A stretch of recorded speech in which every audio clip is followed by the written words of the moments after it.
Өстө яг эндээсээс савладаг амт бол яг л байна. Яг л байна. Тий.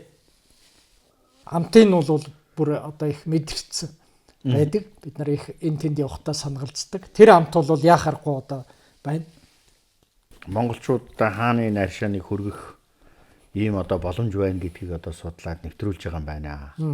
Энэ хамгийн их энергитэй газрын яхахгүй одоо Монголын түүхийн одоо монголчуудын Монгол туурхтны энэ бахархал хүндэтгэлийн бас нэг том орон зай тий энэ бол яхахгүй хэрлний хөдөө тэр авраг орд энэ газрын энэ аршаан гэдэг бол үнэхээр одоо монгол хүн бүр одоо хүртэх ёстой хүндэтгэх аршаан гэдэг чинь энэ ус усны дээд ба тийм. За танд их баярлалаа. Энэ хэдийгээр одоо засвартаа халуун дулаан биш өвлөлтийн одоо юм сэрүүхэн танхимда хүлээж авлаач гэсэн одоо бидний яриа их халуун дулаан сайхан боллоо.